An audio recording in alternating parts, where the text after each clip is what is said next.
Boa tarde a todos e todas. Meu nome é Rodrigo Bianchi, eu sou um dos diretores atuais da Dufiscar e sou também membro do Conselho Deliberativo do PROIFES. E nesse contexto do PROIFES Federação, a gente criou esse ano um grupo de trabalho chamado Grupo de Trabalho de Ciência e Tecnologia, porque a gente, com os últimos ataques que a nossa área vem recebendo, percebemos a importância de ter um grupo de trabalho específico para lidar com os temas de ciência e tecnologia dentro da carreira do Magistério Federal. E dentro desse contexto, então, a gente está comemorando os 40 anos da Dufiscar e resolvemos criar uma série de debates, ciclos de palestras e mesas redondas que trabalhem os temas que vão tocar em nosso futuro pelos próximos anos. E aí, aqui, hoje, o que a gente pretende fazer é um pequeno debate sobre o financiamento da ciência e tecnologia. Trouxemos dois professores, o professor Marcelo Carré vai começar com essa análise da conjuntura fiscal, econômica da ciência e tecnologia, e depois o professor Dalcani vai também falar um pouco sobre o cenário futuro, o que nos espera da área de ciência e tecnologia nacional. E então vou chamar agora o professor Marcelo Carré para começar. Marcelo tem graduação em Economia pela Universidade Estadual de Maringá, mestrado e doutorado em Engenharia de Produção pela própria Ufiscar. Pela própria Ufiscar. E hoje ele é professor do Instituto Federal de São Paulo, lá em São Carlos mesmo. Ok? Pode ver, professor.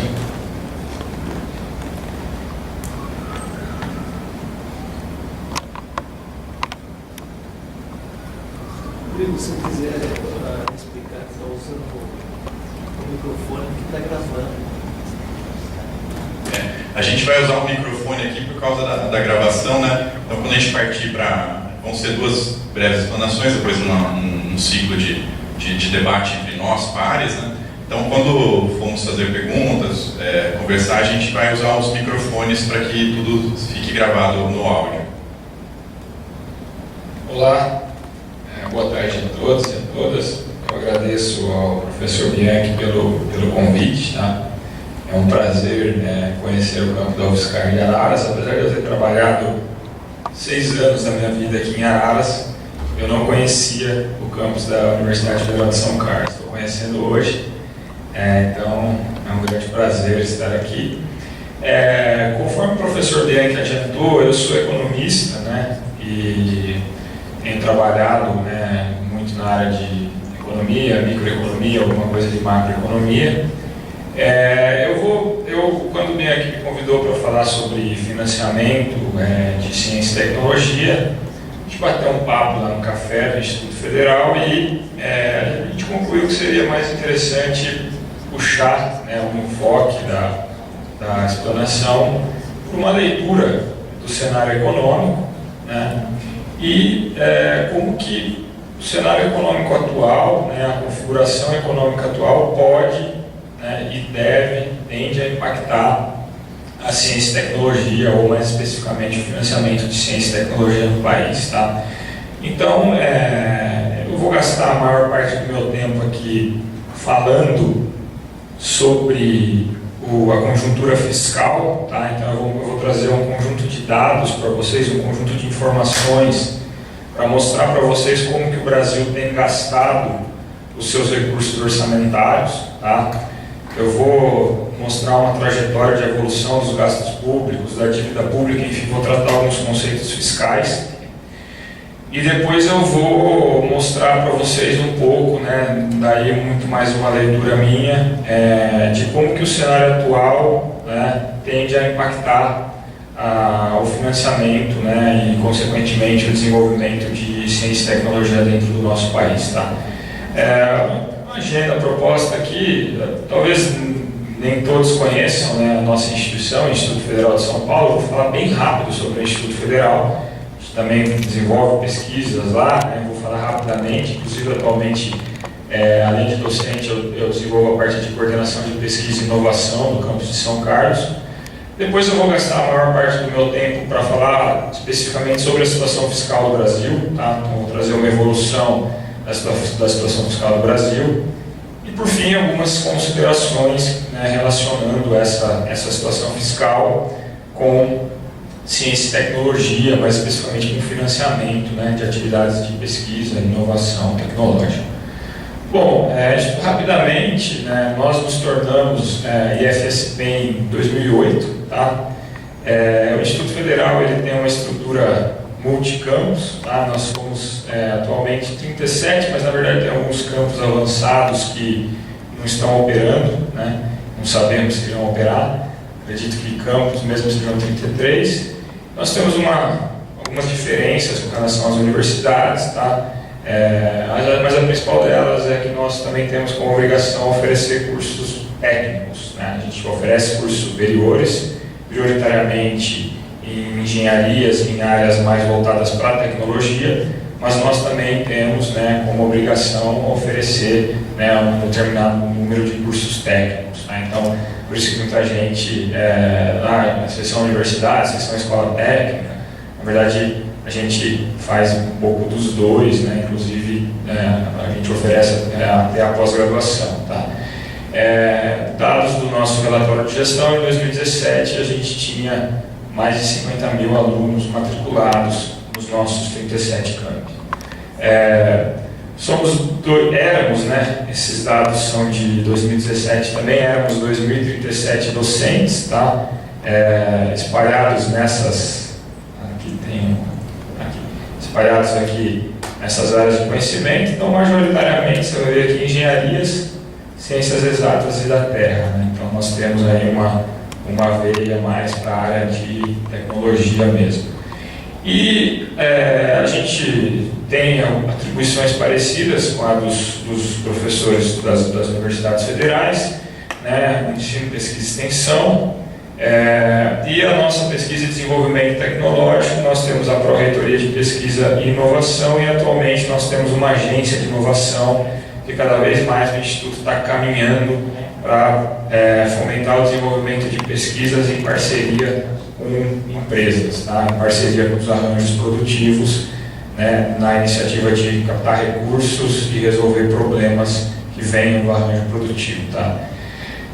Bom, dito isso, nós vamos mudar, feita essa apresentação breve sobre a instituição onde trabalho, a gente vai mudar agora o assunto, tá? Então, a gente vai falar sobre a situação fiscal do país. Obviamente que falamos sobre financiamento de ciência e tecnologia. Se a gente pensar no que tange a parte pública do financiamento de ciência e tecnologia, a situação fiscal do país tem impacto direto sobre, né, as estratégias de financiamento de ciência e tecnologia. Tá? Para falar sobre a situação fiscal, a gente vai trabalhar com 4 indicadores fiscais, tá? Mais especificamente com a evolução de 4 indicadores fiscais. Esses indicadores, muitas vezes, eles são tratados de maneira confusa, até mesmo por analistas. Tá? Então, a minha ideia aqui é tentar deixar claro para vocês o que cada um desses representa e mostrar a evolução deles. Tá? Então, primeiro ponto, quando a gente vai para o Estado, né, imagina o Estado como um ente que ele arrecada recursos e ele gasta recursos. Né? Então, o Estado tem resultado também. Né? O Estado pode ter superávit, o Estado pode ter déficit e o Estado pode ter o que a gente chama de orçamento equilibrado. Tá? Em cada ano, né? Então geralmente a gente olha e fala, olha, no ano de 2007 o resultado fiscal foi menos 140 bilhões. Tá? Isso significa que em 2007 o Estado arrecadou 140 bilhões a menos do que ele gastou. Tá? Então ele teve um déficit primário da ordem de 140 bilhões. Quando a gente fala em resultado primário, a gente exclui os gastos com serviço de dívida. Então é como se a gente olhasse para o Estado e fizesse a seguinte conta: receitas orçamentárias, ou seja, receitas correntes, menos gastos correntes, gastos orçamentários. Né? excluindo serviços da dívida que já foi acumulada ao longo do tempo. Então, essa é a ideia de resultado primário. Tá? Bom, se o Estado arrecada mais do que gasta, ele tem superávit. Se ele gasta mais do que arrecada, ele tem déficit. É o fim do mundo ter déficit? Não. Né? O Estado pode, e muitas vezes é necessário que ele tenha déficit, mas ele precisa financiar seus déficits. Né? Qualquer ente que tenha uma despesa maior do que a arrecadação, né, tem que de alguma maneira financiar isso. Tem basicamente 4 maneiras do Estado financiar os seus déficits. Né? Então eu falei para vocês que em 2017, depois eu vou mostrar o número exato, o Estado gastou aproximadamente 140 bilhões de reais a mais do que ele arrecadou. Né? E aí o que ele faz? Né? Bom, ele pode fazer emissão de títulos de dívida. Olha, eu tenho um déficit de 140, eu preciso de recursos para financiar esse déficit, eu vou vender títulos no mercado e vou captar 140 bilhões, financio o meu déficit e lá na frente eu pago esses títulos da dívida. Tá? Ele pode ir ao exterior, ele pode ir para o FMI, por exemplo, como o governo argentino está fazendo, e pode captar recursos junto ao FMI ou qualquer outro órgão externo. Tá? A diferença é que aqui ele assume o risco cambial, ele capta uma dívida em moeda estrangeira, consequentemente qualquer variação na moeda estrangeira vai, né, gerar impacto sobre o estoque de dívida dele. Ele pode optar por vender ativos, né, concessões, privatizações, etc. Então ele se desfaz de alguns ativos para financiar os seus déficits, ou ele pode emitir moeda. Tá? Aí pode parecer, então toda vez que o Estado gasta mais que arrecada, ele deveria emitir moeda, né? Porque aí ele não se endivida, ele não se desfaz dos seus ativos e ele resolve o problema. O problema é que se o Estado começar a emitir muita moeda, a gente vai começar a ter problema de inflação, hiperinflação. Tá? Se eu der dinheiro para todo mundo, né, e não aumentar a estrutura de produção da economia, eu vou produzir uma pressão sobre os preços e tudo que vocês consomem vai ficar muito mais caro, ou seja, não vai adiantar nada eu ter emitido moeda, eu vou desvalorizar a minha moeda, vou gerar inflação. Bom, além do resultado primário, imagine que o Estado fique gastando mais do que arrecada durante muito tempo e comece a emitir títulos de dívida. O que vai acontecer? Ele vai formar um estoque de dívida, ele vai ter uma dívida, né? Ele não precisa pagar aquela dívida de uma vez só, mas ele tem, por isso que a gente fala, ele tem um estoque de dívida, ele tem uma dívida, né? No caso do Brasil, daqui a pouco eu vou mostrar o valor da dívida pública. Ele tem uma dívida, né, que está distribuída entre investidores, tá? E essa dívida gera serviços de dívida, juros e amortização, certo? Então, todo ano, né, o Estado tem que pagar esses serviços de dívida. Né? Ele tem que pagar as despesas com juros e amortização da dívida pública que ele acumulou ao longo do tempo.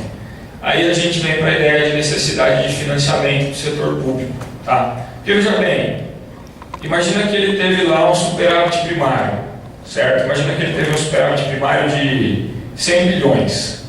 Mas imagina que, lembra que no resultado primário eu excluo todas as despesas financeiras, eu trabalho só com as receitas orçamentárias e as despesas orçamentárias, excluindo as financeiras. Então ele teve 100 bilhões de superávit primário. Mas imagina que nesse ano ele tem 200 bilhões para pagar em juros da dívida pública. Né? Se ele não der o calote, 200 menos 100 sobra 100 bilhões ainda de juros que ele não conseguiu guardar recursos para pagar. Ou seja, ele aumenta a necessidade de financiamento. Ele tem que emitir mais títulos de dívida para pagar os juros da dívida acumulada. Tá? Então, necessidade de financiamento do setor público, eu pego as despesas com juros da dívida e subtraio o resultado primário. Tá? Se eu faço economia, né, maior do que as despesas com juros da dívida, a minha necessidade de financiamento é negativa, eu não preciso me financiar mais nesse ano, porque eu consegui fazer uma economia maior do que as despesas que eu tenho que pagar. Bom, e a dívida, né, aquele estoque de dívida que ele vai acumulando ao longo do tempo, a gente tem 2 indicadores, dívida bruta e dívida líquida. Tá? A A diferença básica é que a dívida bruta consiste no somatório de todos os débitos, né, que o Estado tem com todos os agentes econômicos, tá? Então, investidores internos, investidores externos, empresas, enfim, qualquer um de nós, né, a gente pode comprar títulos da dívida interna. E a dívida líquida consiste na dívida bruta subtraída alguns ativos do Estado, terrenos, alguns ativos que subentende-se que o Estado tenha e que tenha um valor de mercado, certo? Então é mais ou menos assim, eu tenho uma dívida de 1 milhão, mas a minha casa vale 500 mil. Então, na verdade, a minha dívida líquida é só de 500 mil reais, tá? Então, é por isso que a gente trabalha, né, com esses dois conceitos. Bom, dito isso, primeiro a gente vai olhar para o resultado primário do governo, tá? De 2007 a 2017, tem uma projeção para 2018 aqui. Aqui a gente tem o resultado primário como percentual do PIB, tá? Eu posso falar, o Estado teve um resultado primário de 300 bilhões de reais. É muito ou é pouco? Depende do tamanho da economia, né? Então, por isso que geralmente a gente trabalha, né, com esses indicadores como percentual do PIB, porque o PIB representa o que o país gerou de valor econômico naquele período, tá? Então, o que a gente percebe? A gente vem acumulando superávites primários, majoritariamente utilizados para pagar juros da dívida, depois a gente pode entrar nessa discussão, tá? E aí, a partir de 2014, a gente começa a ter déficits primários, ou seja, a partir de 2014 o Estado passa a arrecadar menos do que ele gasta. A gente tem uma crise econômica no meio do caminho, né? E a arrecadação tributária está muito relacionada ao comportamento da economia, né? Quando a economia cresce, as empresas produzem mais, as pessoas consomem mais, né? Há uma geração de renda maior, consequentemente o Estado arrecada mais. Quando a economia para de crescer, acontece o contrário. As empresas produzem menos, as pessoas consomem menos, há um processo de geração de renda menos intenso e, consequentemente, as arrecadações caem, tá? Então a gente tem um processo de crise, isso gera, né? Estamos indo para o quarto ano, para o quinto ano, né, 2018 consecutivo, de déficits primários, né? Isso não necessariamente significa que a gente está quebrado, como muitos falam, tá? Porque eu vou mostrar isso para vocês. Significa tão somente que a gente precisa financiar de alguma maneira esses déficits. A gente precisa convencer, né, investidores e outros agentes a financiarem esses déficits. Bom, em termos de valor monetário, né, só para vocês terem uma ideia, aqui eu trago em bilhões de reais, tá, os resultados. Então, por exemplo, em 2007, superávit de 2,1% do PIB. Significa que o Estado arrecadou 57,65 bilhões de reais a mais do que ele gastou naquele mesmo período, tá? Se a gente vir para 2017, um déficit de 124,26 bilhões, e a meta fiscal de 2018 é um déficit de 159 bilhões, aproximadamente aqui 2017 1,9, 2018 aproximadamente, considerando um cenário de crescimento econômico de 1,5%, aproximadamente 1,2% do nosso produto interno bruto. Então a gente vai ter mais um déficit. Bom, vamos olhar, então não há problemas em si em ter déficits, né? Isso não é o fim do mundo, como alguns colegas costumam preconizar, tá? É natural, né? O Estado ele não tem a função de gerar lucro, então é natural que ele tenha déficits durante alguns períodos, até pode ser uma estratégia de política contracíclica, né? Então eu gasto mais em períodos de crise para tentar estimular uma retomada da economia e depois eu formo superávites em momentos bons, né? Em momentos onde a economia está crescendo, porque daí eu não preciso gastar tanto, eu arrecado mais. Mas quando a gente olha, primeiro, alguém tem que financiar isso, e segundo, quando a gente olha para a composição do resultado primário, e aí eu vou entrar um pouco na PEC, né, na Emenda Constitucional 95, e por que eu acho que ela é uma aberração. a gente olha para um negócio chamado previdência, né? Então, se a gente pegar, por exemplo, em 2017, o que aconteceu em 2017? Receita bruta de 1,3 trilhões, quase 1,4 trilhões. Só que desses 1,4 trilhões, 228 bilhões são transferências obrigatórias a estados e municípios. Então, o governo federal não pode usar esses recursos, ele tem que transferir obrigatoriamente. Tá? Então, a gente chega numa receita líquida de 1,1 trilhão, certo? Essa receita, né, aproximadamente 17,6% do PIB, ela se dá basicamente via impostos e contribuições sociais, né? Receitas da Previdência, né, do nosso regime de previdência social, e algumas outras receitas, como por exemplo, receitas do Banco Central, dividendos de estatais, concessões, né, outras receitas que o Estado também pode ter. Tá? E, né, como eu mostrei antes, a gente gastou mais do que arrecadou, ou seja, a gente arrecadou 1,1 tri e a gente gastou 1,2, quase 1,3 tri. Né? Por isso que a gente teve um déficit de 124 bilhões, que representa, né, 1,9% do PIB. Agora, se a gente olha para cá, a gente vê um problema. Tá? A gente tem uma previdência que arrecadou aproximadamente 375 bilhões no ano de 2017 e que consumiu aproximadamente 557 bilhões. Ou seja, ela arrecadou aproximadamente 5,7% e consumiu 8,5% do PIB. Tá? Então, se a gente olhar, a gente vai ver que o déficit, ou grande parte do déficit primário está aqui. Tá? Bom, isso não é uma crítica, isso é só uma preparação para o que vem depois. Tá? Vamos olhar, né? Então, todo mundo sabe que em 2017 foi aprovada uma emenda constitucional e... Deixa eu só tomar uma água.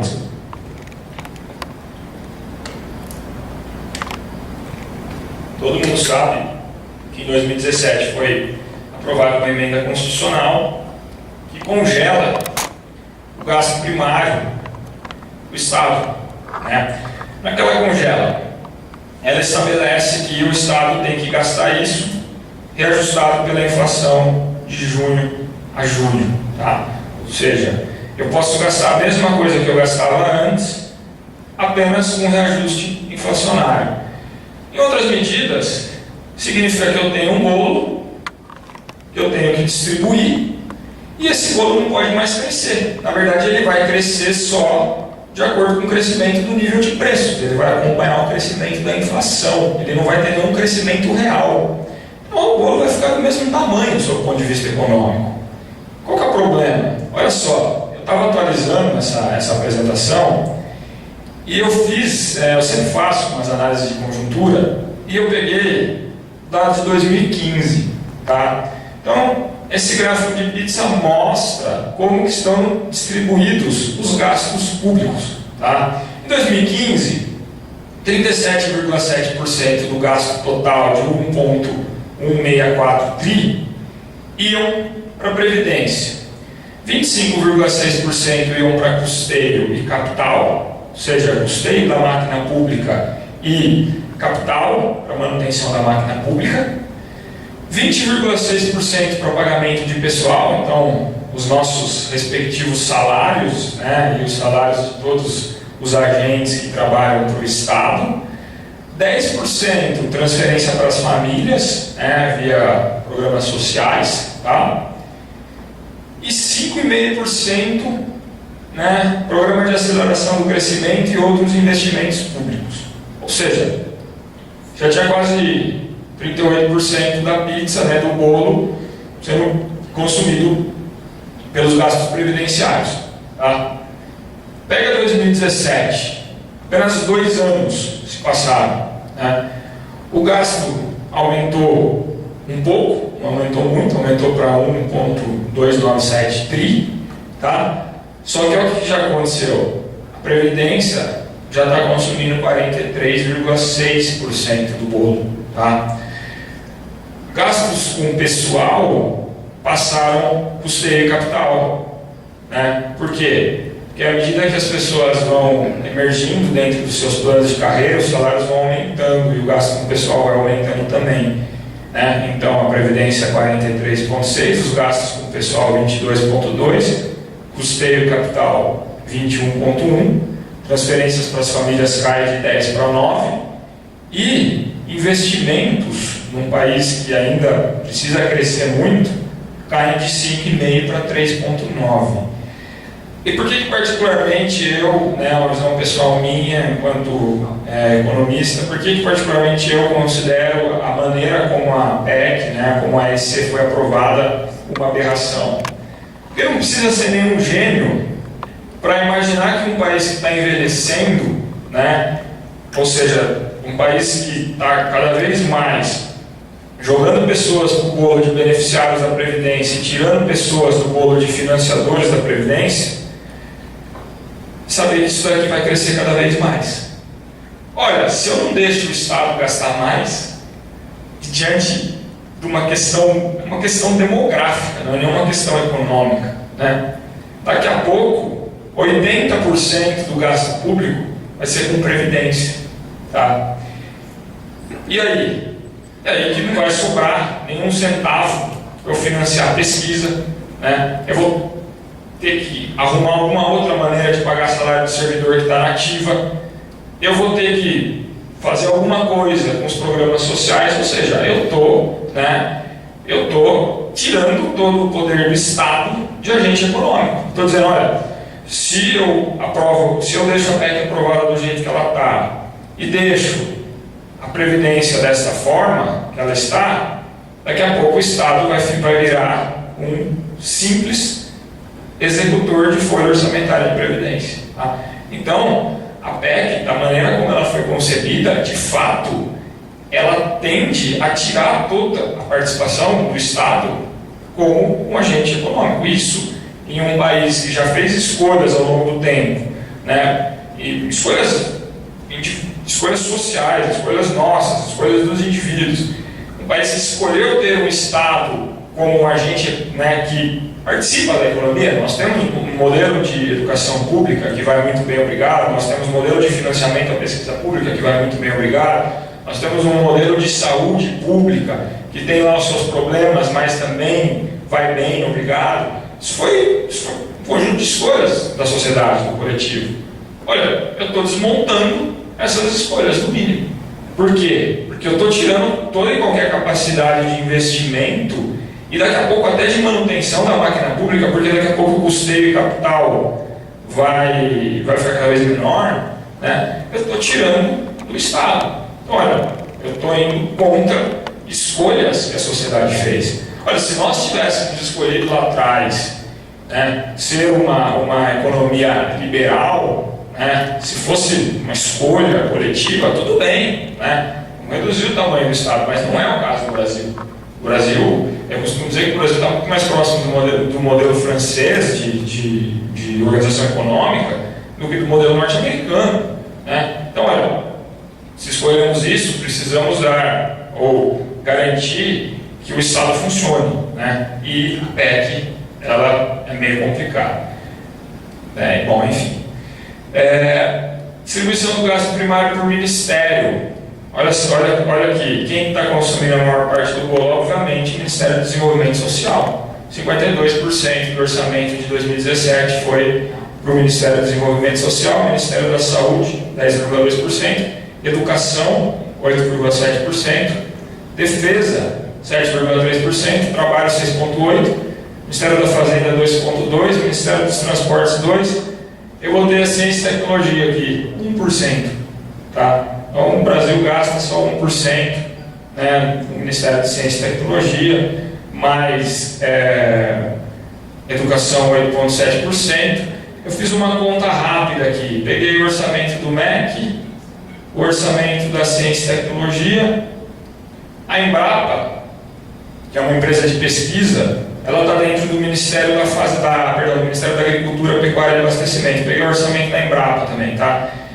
Vocês vão ver que se a gente somar isso daqui, esses três aqui, não dá metade do que a gente paga com juros da dívida pública, tá? Então, a gente gasta 110 bilhões mais ou menos com o MEC 15 bilhões mais ou menos com o Ministério de Ciência e Tecnologia e 3 bilhões e meio mais ou menos com a Embrapa, né? Vai dar 120, 130 bilhões mais ou menos, né, de gastos, né, nessas pastas que estão diretamente relacionadas com ciência e tecnologia. Daqui a pouco eu vou mostrar quanto que a gente gasta com juros da dívida e vocês vão se assustar, tá? E não que eu seja um defensor de calote de dívida pública, mas enfim, depois a gente pode discutir algumas maneiras de equacionar isso, tá? Bom, é óbvio que eu não fiz esse gráfico, peço desculpas, mas eu poderia ter feito, deveria ter feito esse mesmo gráfico que eu faço, dividindo a despesa por alíneas, eu poderia ter feito por ministérios também. Percebam que eu estou olhando para a mesma coisa de maneiras diferentes. Aqui eu estou dividindo por alínea a mesma despesa, tá? E aqui eu estou dividindo essa mesma despesa, o gasto primário, por ministério, olhando a despesa sob uma ótica diferente. É claro que com a EC e mantendo a Previdência, né, estruturada da maneira como ela está, o Ministério do Desenvolvimento Social vai comer cada vez uma parcela maior do bolo, consequentemente vai sobrar menos para os outros, tá? Eu vou passar rápido, porque eu acho que já estourei o tempo há muito tempo, mas essa evolução da necessidade de financiamento do setor público, tá? Então eu mostrei para vocês, olha, esse é o resultado primário, juros da dívida pública, olha só, 2008, 5,3% do PIB. 2017, 5,2% do PIB. Se a gente faz este, que a gente economizou menos este, a gente chega na necessidade real de financiamento daquele ano, ou seja, quanto que a gente vai aumentar a dívida pública. Tá? Em 2008 para 2009, a gente aumentou em 2% do PIB. A gente economizou 3,33%, só que a gente tinha que pagar 5,33% de juros. Então, a gente aumentou a dívida, a gente precisou se financiar em 2% do PIB, tá? E assim, sucessivamente. É lógico que quando eu começo a ter déficits, né, fica negativo com negativo, eu vou aumentar mais, né, a necessidade de financiamento, né? Porque eu já tenho essa necessidade de financiamento, mais essa necessidade de financiamento, então tem duas necessidades de financiamento, né, aparecendo no mesmo momento, tá? Então, só para vocês terem uma ideia em termos de valores, em 2017 a gente aumentou a dívida pública em 511 bilhões de reais, tá? Então sai de 61,92 em 2008 para 511 bilhões. Aí vocês vão perguntar para mim, poxa, mas o Brasil paga muito em juros da dívida pública. De fato, por N motivos, a gente precisaria ficar falando a tarde inteira sobre isso, né? A gente pode entrar nisso depois, mas olha, se a gente pegar em valores monetários, aqui eu peguei em percentual do PIB, vamos pegar em valores monetários. 2015 pagamos 400 bilhões, ou refinanciamos uma parte disso, não necessariamente pagamos, podemos ter refinanciado, mas em algum momento vamos ter que pagar. 400 bilhões de juros da dívida, em 2016 318, em 2017 340. Pega o somatório desses três entes, Ministério da Educação, Ciência e Tecnologia e Embrapa, e pega isso daqui. Nós consumimos menos do Estado do que os juros da dívida pública. Tá? Sob o ponto de vista social, e agora não mais como economista, sob o ponto de vista social isso é uma grande distorção. Sob o ponto de vista econômico, isso está estruturado dentro de um modelo de financiamento, né, que dificilmente, é muito difícil você mexer nisso sem algumas consequências graves, mas enfim, é possível de se pensar em soluções, mas o fato é, gastamos muito mais com juros da dívida do que com educação, do que com ciência e tecnologia, do que com pesquisa no Brasil. Tá? Bom, e a dívida? Vai bem, obrigado, quer dizer, não vai muito bem, mas ela está aumentando, obviamente, né? Então, devia 2 trilhões, agora a gente deve 5 trilhões, 77,3% do PIB. A dívida líquida, se eu descontar os ativos que o Estado julga ter, né, por exemplo, terrenos e outras coisas, ela cai, né, para 51,2% do PIB. Aí vocês vão falar, Carrer, tem problema dever 70%, 80%, 90% do PIB? Não. Os Estados Unidos devem 102% do PIB. Tá? Os Estados Unidos têm uma dívida pública que representa 102% do PIB, ou seja, os Estados Unidos pegasse todo o valor da produção gerada em um ano, o que é impossível, porque a produção não é do Estado, né? A produção é dos agentes econômicos. Mas imagine que o Estado resolvesse estatizar tudo. Para pagar a dívida pública, ainda sobraria restos a pagar para o ano que vem. Estamos falando da maior economia do mundo. Tá? Então não tem problema dever 77% do PIB. Né? A questão é, eu preciso convencer os agentes econômicos, os investidores, né? Os empresários, os consumidores, né? Os agentes que compõem a economia, de que eu não vou quebrar. Tá? Não, eu vou continuar me financiando, acreditem em mim. Né? O problema é esse. Tá? Então eu posso aumentar a dívida? Posso, desde que as pessoas continuem me financiando e desde que eu não precise aumentar substancialmente os juros para as pessoas continuarem me financiando. Porque se eu aumento a dívida e aumento os juros, eu aumento a necessidade de financiamento, porque aumenta a despesa com juros, ou seja, eu entro numa bola de neve, daqui a pouco eu estou pagando, né, como eu já pago, né, 400, 300 bilhões em juros da dívida pública.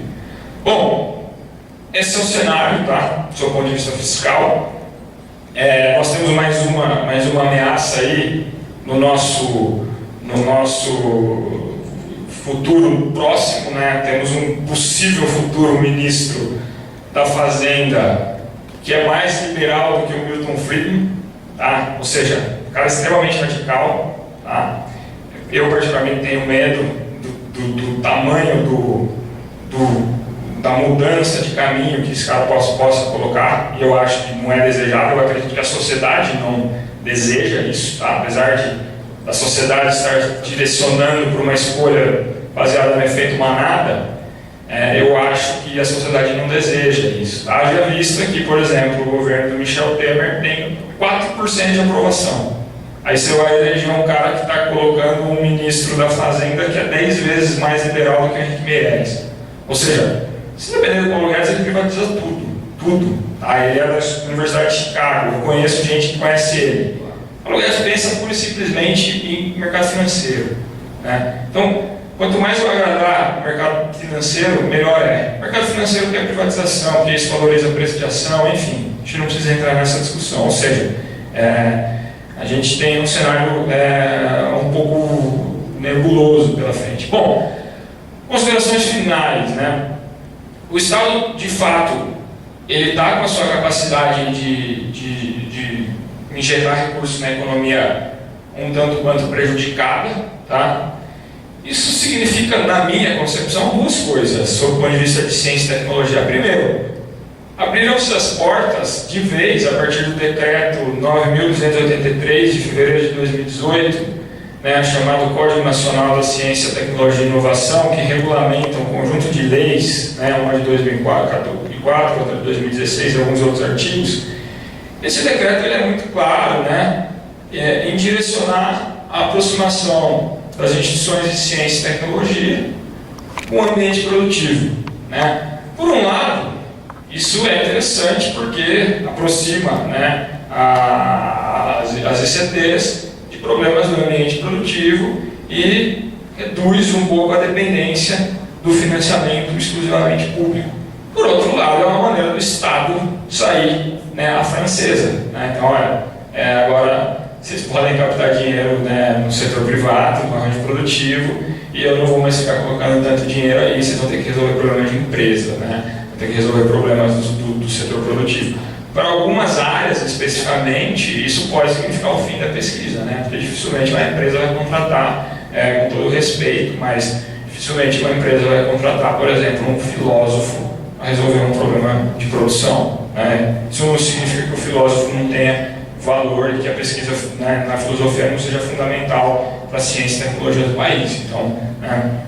Mas o fato eu dei uma olhada nesse decreto e nas leis que são consolidadas a partir dele. É muito claro, né, que a ideia aqui é realmente criar um ambiente de colaboração onde as empresas estejam dentro dos ICTs e vice-versa. Tá? As empresas usem os laboratórios dos ICTs, os ICTs usem os laboratórios da empresa, os alunos se qualifiquem desenvolvendo projetos dentro das empresas, e tudo isso com uma burocracia menor que a que a gente tem atualmente. Tá?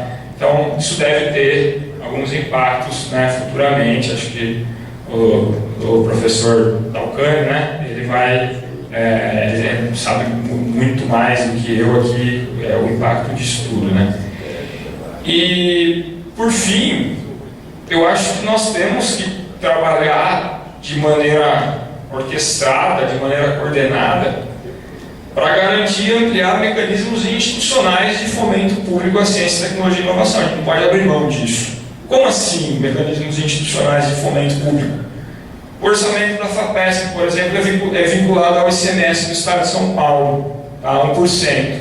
Ou seja, isso aqui está institucionalizado, né? Toda vez que o Estado arrecada mais, a FAPESP tem mais dinheiro para financiar a pesquisa. Toda vez que o Estado arrecada menos, a FAPESP tem menos dinheiro para financiar a pesquisa. Mas o fato é, eu garanto um mecanismo institucional de financiamento da pesquisa. Estou dando apenas um exemplo. Eu acho que a gente tem que batalhar para garantir, né, a manutenção e não o desmonte dessa estrutura. Tá? Então, se por um lado eu posso me aproximar de empresas e buscar recursos extra-orçamentários para financiar a pesquisa, por outro lado, nós já escolhemos um modelo onde o Estado também tem que trabalhar como financiador de pesquisa.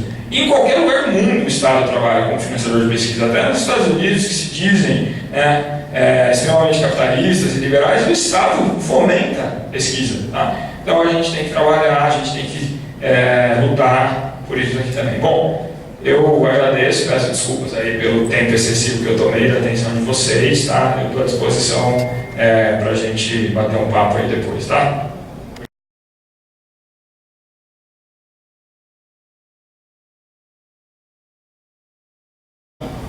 Tinha algumas observações que eu gostaria de fazer, né? Mas primeiro, vou fazer um parênteses antes de começar tudo. Quando você fala aí da vinculação ao ICMS, é só apontar um problema que você tem com isso. Quer dizer, você sabe que não só a FAPESP, mas também as estaduais paulistas todas estão todos vinculados ao ICMS. Acontece que quando você tem um orçamento de pessoal, o orçamento pessoal ele tem um crescimento vegetativo inevitável, a menos que você não promova as pessoas, que quer aí 1%, 1,5%, depende.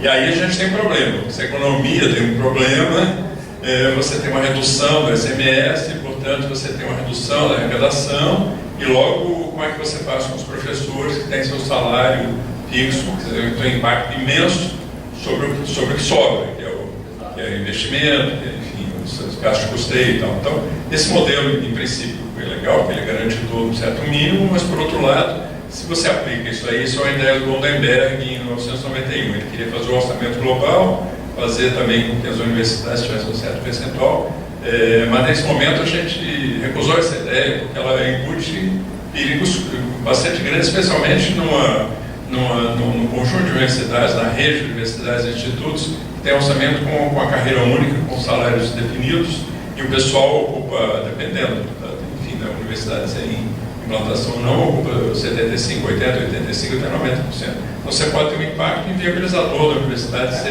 levar esse modelo para só uma observação inicial.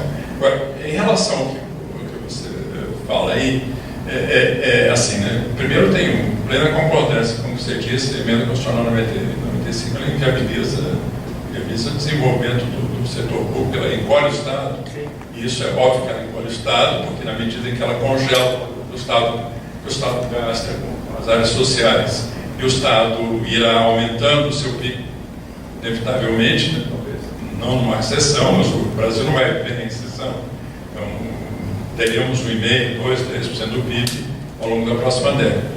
Isso significa que congelar a parte que vai para a educação é reduzir o Estado, é um projeto de redução do Estado em relação ao setor público. Bom, aí tem duas variáveis. Na hora que você analisa o déficit ele é a diferença de duas parcelas. É o que a gente arrecada menos o que a gente gasta, como você disse muito bem aí. A primeira reflexão é assim, aquilo que a gente arrecada não precisa ser aquilo que a gente hoje arrecada, né?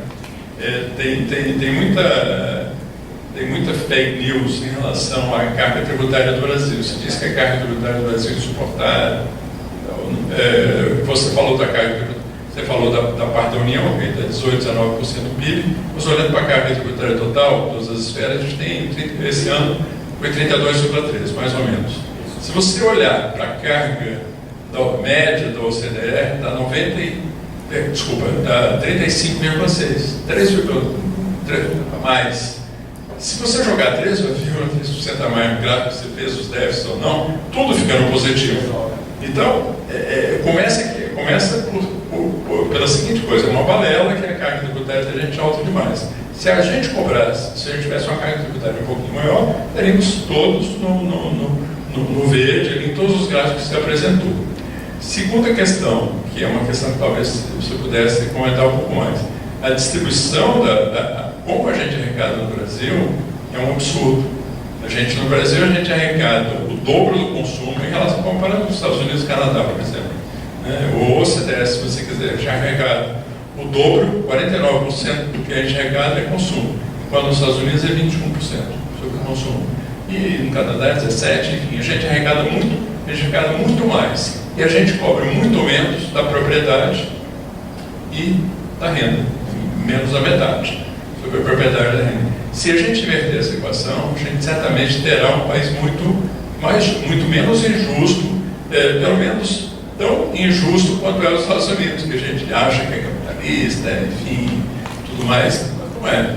Então, primeiro a gente pode melhorar a carga tributária, depois a gente tem que melhorar a distribuição de como é que a gente arrecada. E a terceira questão que eu queria falar um pouquinho é que, como você apresentou os dados da Previdência só em separado, na verdade, a gente tem um orçamento, que é o orçamento da Seguridade Social, em que a entrada não é só a Previdência. A entrada é a Previdência, CSLL, enfim, um monte de arrecadações, e a saída não é só os gastos da Previdência, os gastos da Previdência e outras coisas, como, por exemplo, Bolsa Família, etc. e tal. E tem um pedaço do orçamento, só o orçamento de Seguridade. Se você olhar para a trajetória histórica desse orçamento, você vê que ele está relativamente equilibrado. Se você pegar nos últimos 10 anos, a melhor aproximação linear, excluindo os 2 últimos anos, ela é uma reta. Se você considerar os outros anos, ela cai. Por que ela cai? Ela cai porque você tem um decréscimo brutal por cada crise, você tem um decréscimo brutal de tudo que depende da renda bruta das empresas. Então, na verdade, o orçamento da Seguridade Social está relativamente equilibrado. Agora, o que acontece, que você expôs com muita propriedade, é que se você congela os gastos sociais como um todo e há uma certa incompressibilidade dos gastos na parte de seguridade, na Previdência, como há uma certa incompressibilidade, e também nos gastos pessoal, né? Porque, por exemplo, os nossos estão atrelados a uma carreira, que os professores não podem botar na rua de uma hora para outra. Então, isso é incompressível. O resultado é esse que você apresentou. Se certas partes da pizza são incompressíveis, a pressão vai ser onde? Vai ser exatamente no investimento, no custo, etc. Então, isso inviabiliza. Só queria fazer esses comentários para você talvez bater uma dobradinha. Bom, perfeitos os comentários, eu concordo absolutamente com tudo. Vamos lá, com relação ao primeiro comentário da vinculação, eu concordo. Eu acho que para a universidade, né, então se você pegar, por exemplo, a USP, a Unesp, a Unicamp, todas, hoje, né, se você pegar o orçamento do 2017, se eu não me engano, a Unesp 97% do orçamento comprometido com folha salarial, a Unicamp 95% e a USP 92%. Né? Então, poxa, daqui a pouco você inviabiliza, né? Você vai parar de pagar salário para servidor. Né? Então, eu concordo que para as universidades esse modelo de você engessar o orçamento, né, em uma arrecadação tributária, ele não é inteligente, porque naturalmente você tem planos de carreira dos professores, né? Você tem toda uma estrutura organizacional que ela não necessariamente segue o compasso da arrecadação tributária, né, da economia. Então, é como eu pegar uma empresa e falar, olha, se a gente vender mais, a gente paga salário. Se a gente vender menos, a gente não paga salário. Poxa, é inviável. Né? Em algum momento eu posso ter, né, uma queda na economia, uma queda na arrecadação, eu tenho que pagar salário, eu tenho que manter as universidades funcionando. Eu acho que para a FAPESP, por exemplo, exemplo, você também pode correr esse mesmo risco, né? Mas como o gasto da FAPESP, como o orçamento da FAPESP é majoritariamente para financiamento de projeto de pesquisa, um pouco mais razoável, né? Você ter um orçamento atrelado à arrecadação. Seria mais legal se você pudesse ter uma parte variável, talvez, enfim, né? Eu acho que podem existir modelos mais inteligentes do que esse, mas eu acho que isso é o mínimo, né? Eu quis dizer que, no mínimo, a gente precisa lutar para ter mecanismos institucionais, né, institucionalizados de fomento à pesquisa, né? E assim, com relação ao orçamento das universidades, eu não tenho a menor dúvida de que no mínimo, arriscado você manter, se não me engano, 10% do ICMS para as 3. Né? Então, isso já está levando a um cenário, a Unesp, por exemplo, estava conversando com alguns colegas da Unesp, a Unesp está em alguns campos da Unesp numa situação extremamente crítica. Tinha 20 docentes no departamento, aposentaram 10. A Unesp não tem dinheiro nem para pagar o salário de quem está na ativa, não consegue contratar mais. Os caras estão dando 30 horas de aula, 20 horas de aula, enfim, um negócio absurdo, né? Então, eu concordo plenamente. O segundo ponto é com relação à carga tributária. Quando eu faço essa apresentação, quando eu faço ela mais ampla, eu entro justamente nisso, né? Então, eu termino de fazer essa exposição dos indicadores e aí eu faço uma perguntinha. Mas, afinal, a carga tributária no Brasil é realmente muito alta? Eu devo até ter aqui o slide, mas até colocar e achar aqui, mas é exatamente o que você falou, né? Então, e se você pegar alguns países, inclusive tem países que a carga tributária chega a 60%, 70% do PIB, né? E os países que vão muito bem, né? Do ponto de vista econômico, do ponto de vista social. Então eu concordo. Você pode equacionar o problema do orçamento público via gasto, como se tem falado insistentemente, ou via tributo, né? Como tem se negado falar sobre um argumento de que o empresário já está, o Estado já está nas costas do empresário. Não é verdade, a gente sabe muito bem que, tudo bem, não são todos os empresários que têm lucro, mas tem empresário que tem lucro, sim. O Brasil é mentira que o empresário não tem lucro. Muitos não têm por ineficiência gerencial, por ineficiência técnica, por ineficiência produtiva, né? E aí é outra questão, não é culpa do Estado, né? Então, concordo plenamente. A gente fica nos últimos 2 anos, principalmente, né? Falou-se muito em reforma fiscal, ajuste fiscal. Eu concordo que o orçamento tem que ser equilibrado. A gente não pode, durante muito tempo, gastar mais do que arrecada, né? Você tem que ter um mecanismo de equilíbrio, mas se você aumentar 1 ou 2 pontos percentuais a carga tributária, você equaciona o problema, né? E eu mostro também essa informação que você colocou. O Brasil é uma aberração do seu ponto de vista tributário, é uma aberração, né? O Brasil, ele, se eu não me engano, 50% da arrecadação, 60% da arrecadação tributária via consumo, né? 49%, né? E aí é uma conta muito simples. Imagina um cara que ganha R$1.000, né? Ele gasta R$1.000 com consumo. Se eu tributo, vamos dizer que eu tribute ali 30% em média os produtos que ele consome, eu estou pegando 30% da renda dele e estou tributando, né?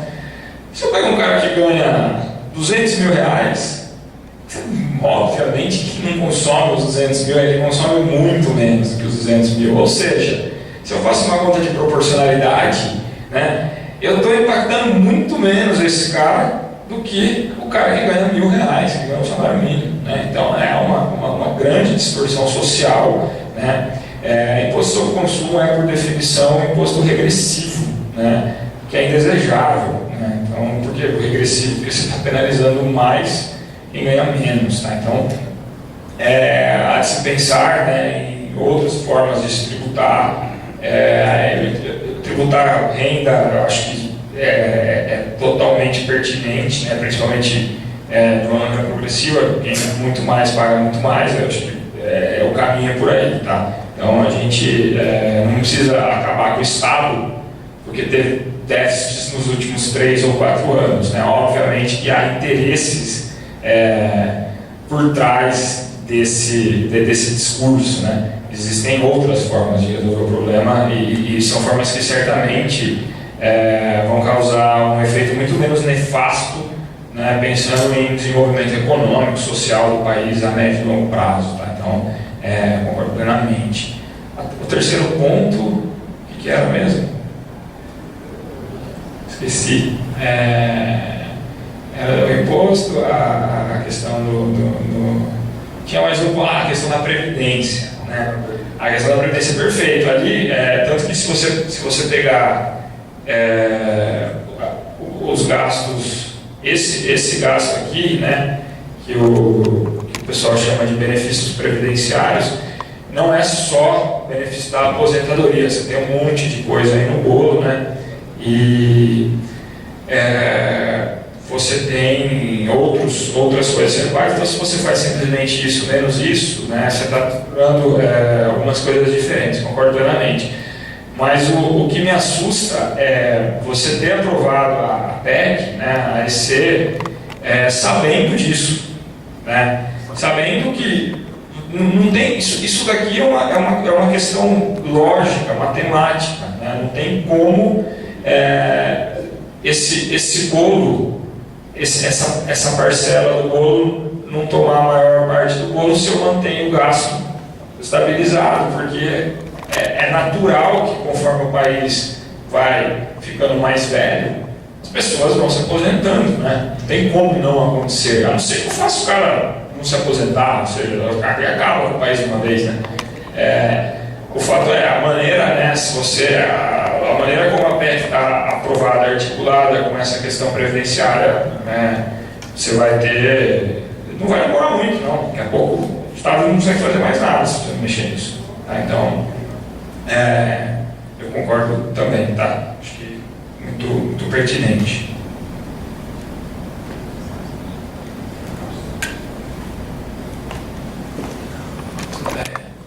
Gostaria de parabenizá-lo pela apresentação e só fazer algumas considerações, né? Por exemplo, com relação à Previdência, né?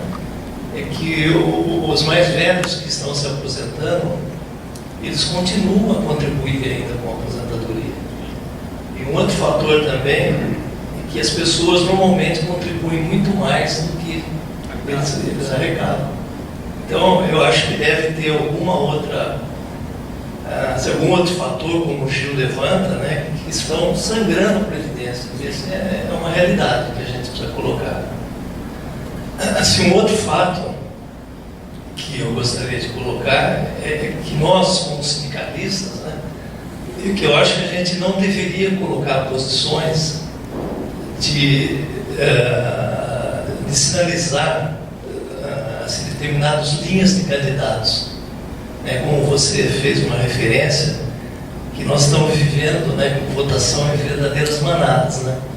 Eu, na verdade, eu tenho um ponto de vista diferente, né?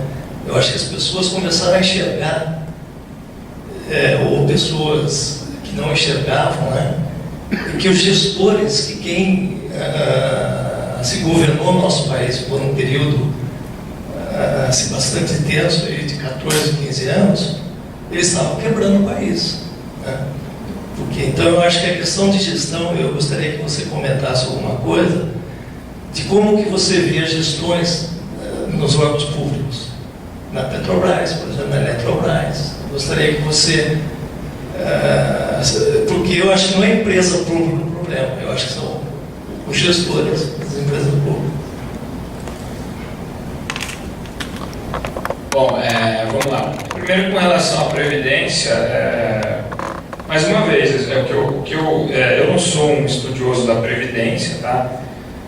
O que eu coloco aqui é basicamente que se eu não posso gastar mais e se eu tenho uma linha dentro do meu gasto que está consumindo cada vez mais recursos, vai sobrar menos para os outros, né? Eu acho que a gente precisa olhar para a Previdência, né? A gente precisa de alguma forma fazer alguma reforma na Previdência, né? Não necessariamente a reforma que foi proposta, né? Mas a gente precisa olhar para a Previdência, tem alguma coisa que não está batendo, né? Então, poxa, vamos olhar isso não significa que a gente vai piorar o sistema, né? A ideia é reformar para melhorar, né? Então, a gente teria que entrar em outras questões. Com relação à questão do efeito manada, eu peço desculpas, mas eu sempre tentei ser o mais neutro possível, né, em todas as minhas colocações, inclusive por ser neutro, eu sempre sou taxado nos lugares que eu vou, alguns me taxam como coxinha, e agora, ultimamente, alguns colegas meus têm me chamado de comunista, né? Então, você vê como que o negócio está difícil, polarizado, né? Até 2017 eu era coxinha, por ser economista, por ter uma visão de eficiência, por defender algumas... enfim, eu não acho que o Estado tem que cuidar de tudo, tem alguns posicionamentos pessoais e muito relacionados à minha formação, então eu era tido como coxinha, e de repente eu virei comunista por não concordar com algumas coisas, tá? Quando eu falei de efeito manada, eu quis me referir a... Eu vejo muita gente indo para caminhos, né, muito por conta de, fulano vai votar em fulano, então eu vou também. Mas você viu como é que é a proposta de política econômica do fulano, social? Não vi, mas eu vou votar porque fulano, então foi mais ou menos nesse sentido. Agora, com relação à questão da gestão, né, nas empresas públicas, nas autarquias, isso é algo que tem que ser melhorado de maneira contínua, e eu particularmente, eu defendo a seguinte posição: eu acho que tudo que é público tem que ser muito mais eficiente do que é privado, porque tudo que é público é financiado pelo contribuinte, né? É financiado por toda a sociedade, e muitas vezes, óbvio, são escolhas coletivas construídas ao longo do tempo, mas eu não estou perguntando para o cara se ele quer ou não quer me financiar, ele está pagando o imposto. Então a gente tem que retornar com a máxima eficiência possível. Então eu costumo dizer, qual que é o melhor argumento de manutenção das universidades, institutos de pesquisa, institutos federais, públicos de maneira geral? É nós fazermos o nosso serviço melhor do que a iniciativa privada, né? Ou seja, nós oferecemos isso com maior qualidade, fazemos publicarmos mais, desenvolvemos mais projetos de pesquisa, etc. A partir do momento que você começa a ter problemas de gestão e ineficiências gerenciais em empresas públicas, surge obviamente esse questionamento: olha, será que faz sentido manter essa empresa sob gestão do ente público? Né? Será que não é mais inteligente, né, eu delegar ao mercado? Porque o mercado visa lucro, que não é ruim, porque lucro leva à eficiência, né? Olha, se o ente público não está sendo eficiente, será que o ente privado não é mais eficiente? Eu acredito muito, né? E eu sempre fui meio taxado como coxinha por acreditar nisso, mas o fato é, eu particularmente acredito num modelo onde o Estado tem que prover algumas funções, né, que são fundamentais.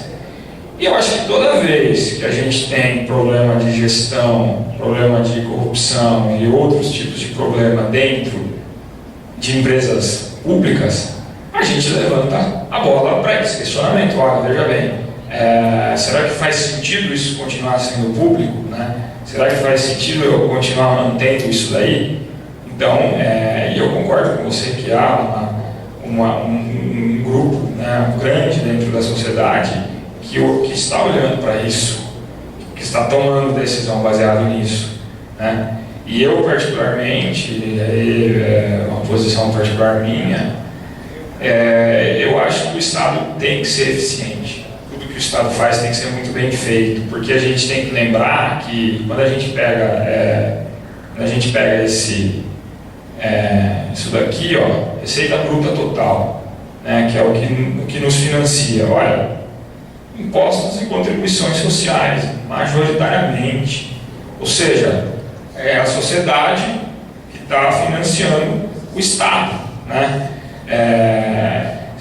O retorno para a sociedade tem que ser o melhor possível. Caso contrário, é justamente o que você falou: a sociedade vai cansar. Olha, eu não quero mais financiar esse modelo, quero outro modelo para mim.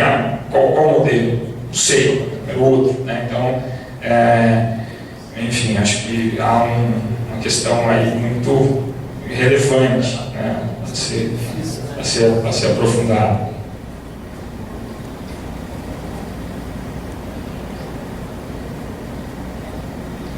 Mais alguém gostaria de colocar alguma questão? Obrigado, então, professor Carré. Vou passar para a fala do professor Dalcani.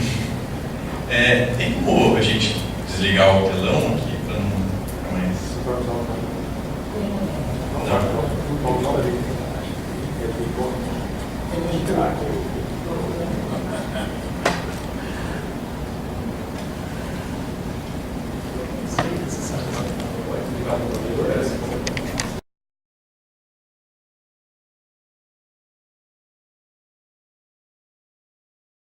Dalcani é professor titular da UFSCar, né, teve...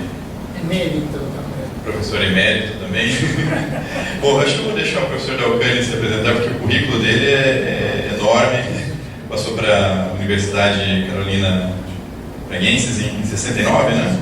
Universidade de Buenos Aires, né? A formação inicial.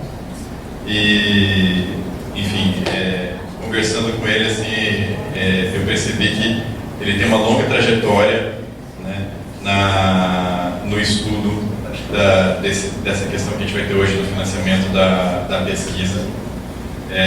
Inclusive foi um orientador meu da UniOeste, o Anso Tuyo, que trabalha com a questão dos parques tecnológicos. Então, fiquei muito feliz com essa presença. Professor Dalcani, por favor, a palavra é sua.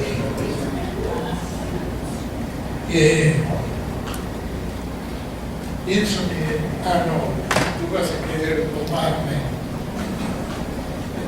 Yo no quiero pasar a la posteridad.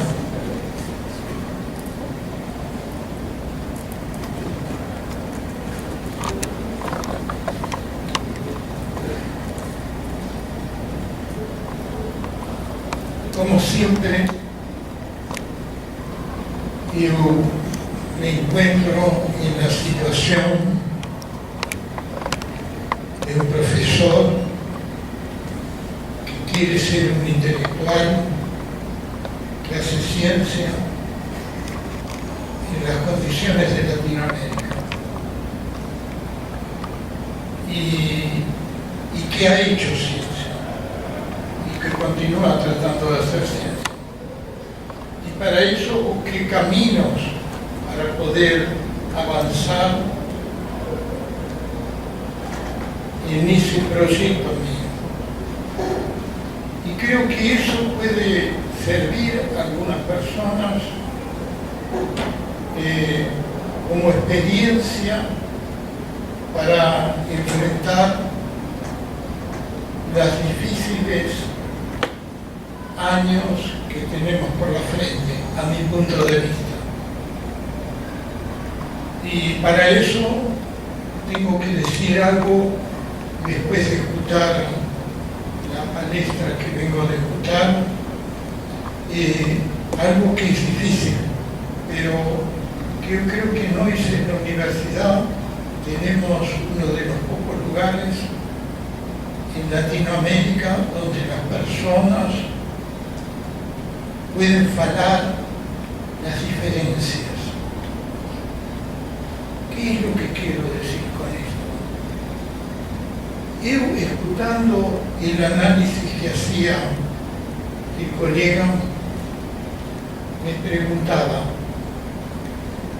¿cuántos presupuestos hay en el análisis de él? Que él no puede pagarlos. Y voy a señalar uno solo. ¿Cuál es el proyecto a partir del cual él fala? ¿Y cuál es el proyecto a partir del cual él va a falar? Y eso es una cosa que me parece que está faltando y que ha faltado en la sociedad, en la historia brasilera de los últimos años. ¿Dónde están los proyectos? Y cuando los proyectos se enuncian, se está pensando en el número de votos. Entonces, por ejemplo, un problema bien concreto. Ustedes van a pensar, ¿qué tiene que cómo esto se relaciona con el tema de esta mesa redonda.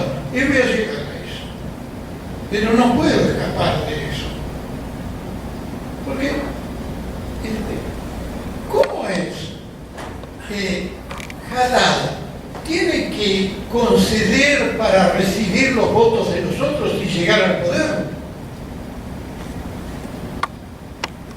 Y si él llega al poder con ese Congreso, ¿va a poder hacer algo?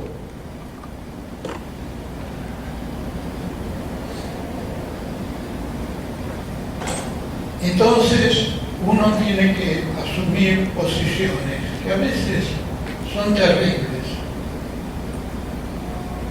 Posiciones colectivas son difíciles porque la gente cuando se junta piensa que tiene una situación distinta de cuando está solitario.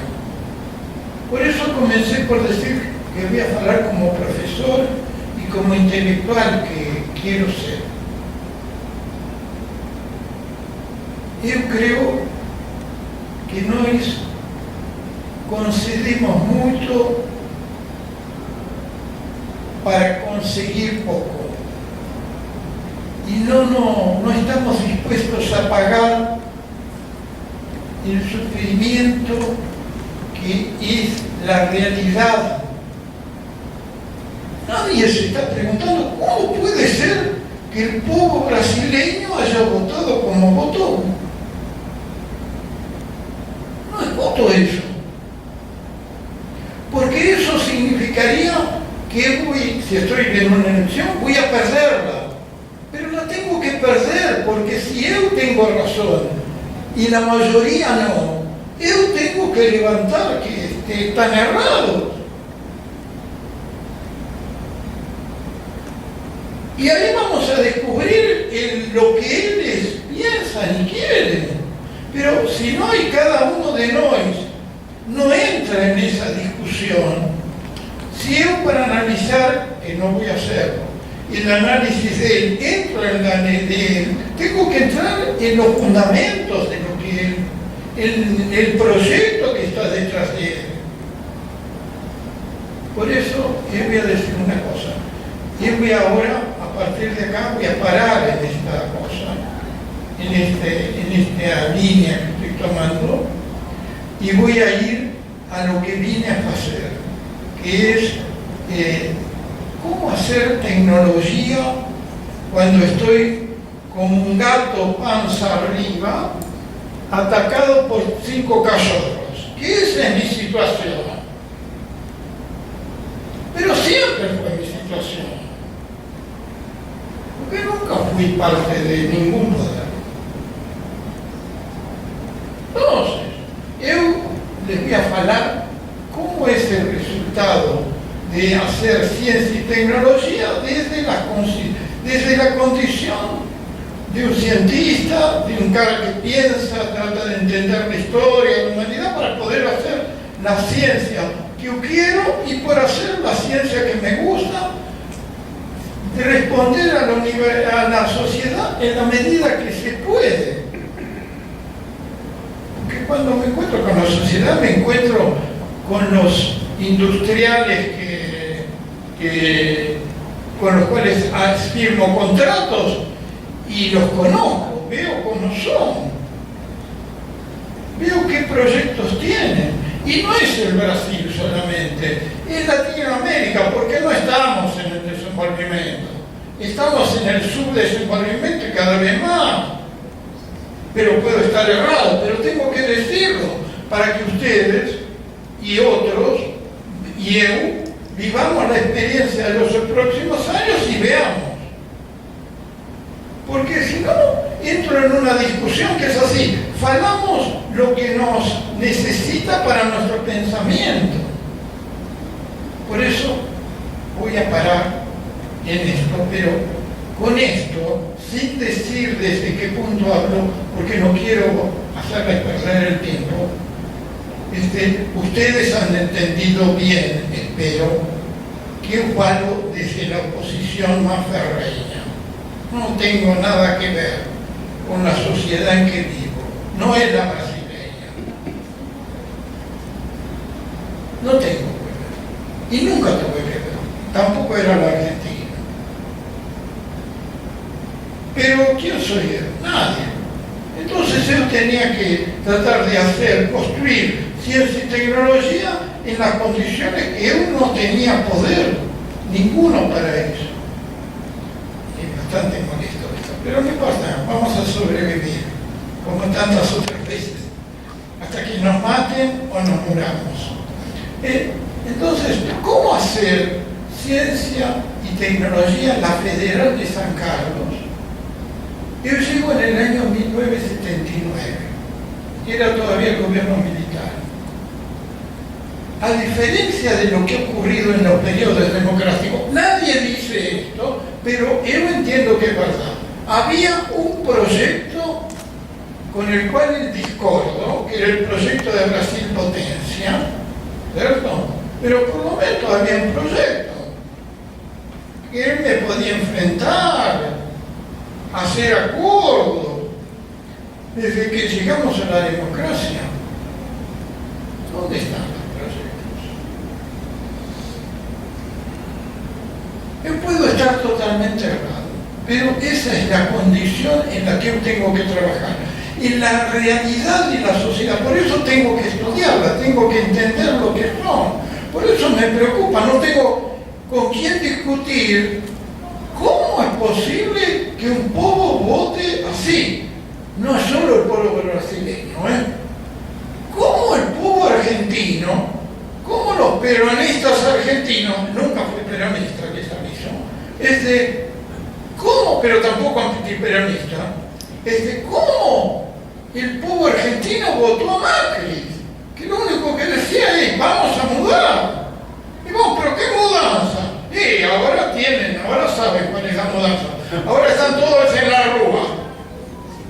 Vamos a ver cómo van a estar los que votaron a Bolsonaro. Pero si no le decimos a esos caras, escuchame, votalo, y después vas a ver lo que querés. Mujeres que votan a Bolsonaro. No, mi Dios.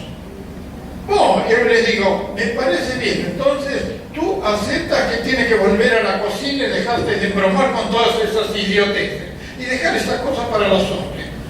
Ahí me salta, me quiere matar. Entonces trata de ponerte de acuerdo. Y ese es el mundo en el que voy a tener que hacer tecnología y en el cual hago ciencia y tecnología, nacional e internacionalmente. En el que trato de hacer también una reflexión, porque una vez que me puse a hacer, no yo solo, yo no soy nadie, pero tuve caras que me formaron y que me enseñaron camino, que es uno de los problemas que tenemos en la sociedad. No es Brasil, no es Latinoamérica, a mi entender es la sociedad moderna. Las personas no aprenden a aprender con los otros. Y los otros son los que hicieron algo.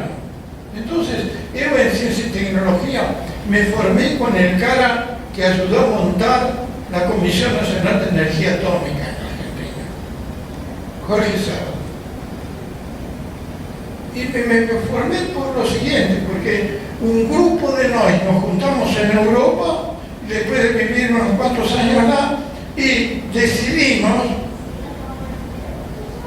volver al Instituto Nacional de Tecnología Industrial y tratar de mostrar que la ciencia da resultados económicos, sin conversa. Mi primer trabajo, ¿saben cuál fue? Reobtener el oro de los sables de los generales. Pero oro es, ahí está. No. Y yo seguí haciendo esos trabajos. A veces he trabajado en óleos lubrificantes que no me odio esos óleos lubrificantes, pero era la forma de llegar a que demostrarle a esos individuos que yo podía resolver el problema. Entonces les tenían este problema, entonces yo voy a hacer ese trabajo. Voy a aprender sobre los óleos lubrificantes. Y entonces me voltaba lo que Jorge Sábato llamó un interlocutor válido. no porque habíamos fallado, sino porque yo había resuelto. Como digo en mis relaciones con las empresas, para que ustedes tengan una idea, yo tengo un grupo pequeño ahora, porque estoy viejo, pero he llegado a tener un grupo de 50 personas, pagos por mis contratos, y también por el Estado, porque dejen que les diga una cosa. Hay una cosa que Britos, el director científico de la FAPESP, mostró durante un tiempo en sus palestras. Y un día me paré y le dije, menos mal que por lo menos alguien fala eso, la verdad, porque la verdad es una cosa media complicada de falar. ¿Saben cuál es? Y me refiero a eso que vengo de decir, por favor, veamos, la ciencia es la cosa más cara que pueden imaginar en el mundo. Y el verdadero desenvolvimiento tecnológico moderno tiene un altísimo contenido de ciencia. Entonces, si no están dispuestos a gastar mucho, olvídense. Pero, ¿cómo se los demuestro? ¿Cómo les muestro eso? Brito lo demostró. Un día, en una palestra que daba en el auditorio central de la Federal en San Carlos, él dijo una cosa, trajo unos datos que están en algunos de sus discursos. ¿Cuánto es que la industria americana contribuye para el desenvolvimiento de las universidades mismo privadas americanas? 7%. ¿Cuánto es para que el dinero, cuánto es del orzamento del MIT, de la industria privada? 15%. ¿Dónde están esos datos? ¿Por qué no aparecen? ¿Por qué aparecen de repente en un dado momento de un cara que está falando y después nunca aparecen más? Entonces, no estamos llenos de informaciones ahora, pero son informaciones.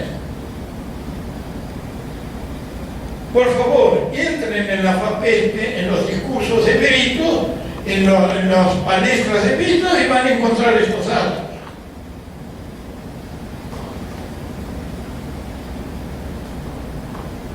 ¿Y quién paga todo lo otro? Los estados de Estados Unidos y el gobierno federal. Y para terminar esta pequeña intervalo de demostración, les voy a decir, NOIS desenvolvimos cuando era asesor de la ACTEC en Curitiba, desenvolvimos una idea que era, ¿por qué empezar por la pesquisa? ¿Por qué no empezamos vendiendo? Porque así voy a conocer el mercado. ¿Cuál es mi mercado? Nunca, ¿qué relación hemos tenido nosotros con el mercado? Ninguna, nunca vendiste nada. ¿Sabe qué empezamos a vender? Vendemos células a combustible. El ACTEC vendió células a combustible. Vendimos 4 células a combustible. Esas 4 células, cada una, $800.000. Y aprendemos una locura, porque esas células eran de una empresa que era del sector de seguridad de los Estados Unidos. No voy a entrar en los detalles. Les puedo contar también después, si a alguien se interesa, les cuento por qué no pudimos seguir. Porque mi idea era, no pusimos una condición, no queremos las células a fosfórico porque son las más viejas. ¿Por qué tenemos que utilizar tecnologías última moderna? ¿Me pueden decir? ¿Por qué no utilizamos el concepto de tecnología compatible? con nuestra condición, con nuestros objetivos. Pero para eso hay que tener objetivos y tener un programa. Y el asunto del proyecto siempre voy a llegar y siempre llegamos a eso. Yo tengo un proyecto personal y luto por un proyecto, no políticamente, porque cuando llegué a Brasil dije, yo ya he vivido 6 años en Europa trabajando, en Argentina, y ahora ya llevo 40 años viviendo en el Brasil y lutando por él. Por ahí es raro, pero lutando. Pero ¿cómo puedo luchar si no sé para dónde voy? ¿Y cómo el pueblo brasileño puede luchar si nadie le dice está cerrado y después se demuestra? Y no es solo en el Brasil, porque la Cristina hace lo mismo, está haciendo lo mismo. No dijo Macri va a hacer esto, lo otro, ya lo sabía todo. ¿Y la gente cómo se va a enterar? Está en las manos de esos que llaman informadores, jornalistas. Entonces, Bolton, no inventimos. ¿Saben, por ejemplo, qué descubrimos? Cada vez que vendíamos una célula combustible, vendimos 4 y después las mantuvimos en funcionamiento, las que dependían de nosotros. La que fue a Río de Janeiro desapareció a los 3 años, pero las que estaban en Curitiba no las mantuvimos, porque no queríamos aprender cómo, disculpe la expresión, mierda funcionaba eso, y descubrimos que podíamos hacer, que era verdad lo que habíamos pensado originalmente, que una célula de ácido fosfórico no es muy avanzada, pero la podemos hacer toda. Entonces, no. Y hay gente hoy que sabe manejar, y además los procesos que tienen se pueden hacer en la industria brasileña. Entonces, ¿cómo puede pensarse un proyecto de pesquisa y desenvolvimiento sin el contexto? ¿Saben lo que hacía el gobierno americano? El gobierno americano, el Lavallato lo hubiera metido preso. Nos daba $200.000 cada vez que vendíamos una célula combustible por $800.000. Por lo tanto, como vendimos 4, juntamos $800.000 para la QTEC. Una parte de esos dólares exigimos que fuera al grupo que había desenvolvido eso, que es el grupo de baterías de la QTEC, que es dirigida por un cara que se formó conmigo. Y de eso vivimos durante un tiempo, porque de $200.000 con $40.000 hacemos muchas cosas si bajamos a la tierra. Y ahí viene un tema que también tengo que tratarles. Para sobrevivir en lo que se viene hay que bajar a la tierra. ¿Qué quiere decir? Hay un grupo de pesquisa, dice que pesquisa, hay muchos que pesquisan y no sirven para nada, porque no toman decisiones. Para relacionarse con una empresa no sirve saber. Sirve, hay que aprender muchas otras cosas. Aparte de, disculpen lo que voy a decir, pero jugar bien al truco, porque ellos tienen sus objetivos y ustedes tienen que tener un grupo que piense cuáles son los objetivos nuestros, cuáles son los objetivos de ellos y cómo somos utilizados, qué estamos haciendo. Un acuerdo para que figure. Acá tenemos el gran grupo científico que hace un gran desarrollo para el Brasil. Y acá tenemos la gran empresa que hace. ¿Es eso lo que queremos? Por eso yo soy contra la publicidad. No te enojes. Soy contra eso, contra la publicidad. Yo organizo un encuentro nacional de productores de batería de jumbo ácido, pero no entra nadie, no es abierto, porque mi objetivo y los caras que me ayudan son todos caras que se formaron conmigo, que entendieron lo que quiero hacer y consideran que corren. ¿Cuál es el problema fundamental de un área de la industria brasileña? El recurso del capital. Eso es lo que dicen todos esos caras que son los donos para robarse una parte. El capital se puede robar, ¿vieron? No. Todos roban, menos no somos los idiotas. ¿Alguien discute esto? No estuvimos discutiendo, soy ahora asesor de Itaipú Binacional, del PTI, que es el órgano, el instrumento tecnológico para desenvolver el área. Y queremos poner industrias ahí.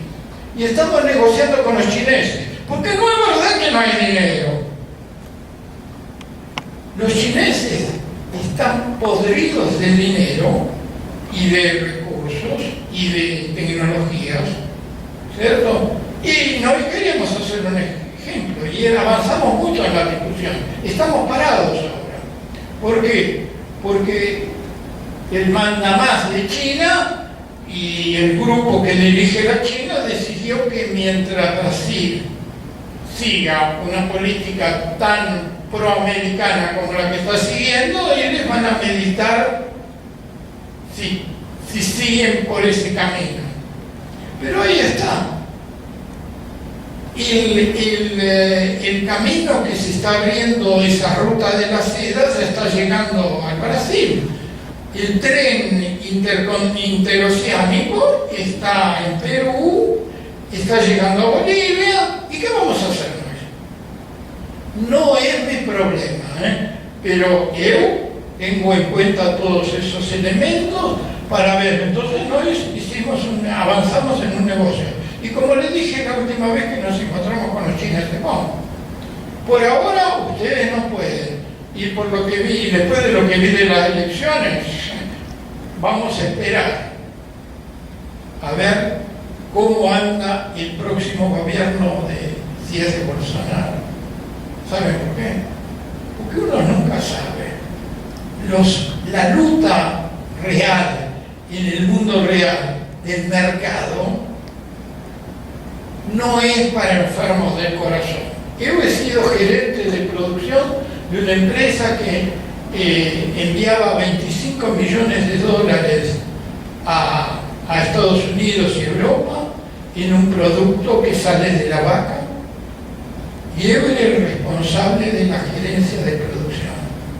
Y saben lo que digo siempre, nunca me pregunten lo que tuve que hacer. Son insumos para la industria farmacéutica. Todos los colabos que comen ustedes tienen ese producto. La cortisona que toman algunos de nosotros tienen ese producto. Fue destruida por un golpe de Estado en Argentina, que vino y dijo, vamos a liberar porque hay que contribuir con todo disculpen, parece que no tiene nada que ver con lo que tengo que hablar, pero van a ver que sí. Porque yo no puedo hacer pesquisa, desenvolvimiento si no tengo en cuenta todas estas cosas. Y estas las aprendí en la dureza, no me las contaron como una historia. Entonces les voy a contar. Las grandes empresas que vendían, a las cuales vendíamos, compraron el producto de la vaca a $10 cuando no podíamos comprarlo en el internacional era $1 y no lo podíamos pagar, lo pagábamos a $3 para mantener todos nuestros clientes, pero a $10 no podíamos. Resultado, afundamos.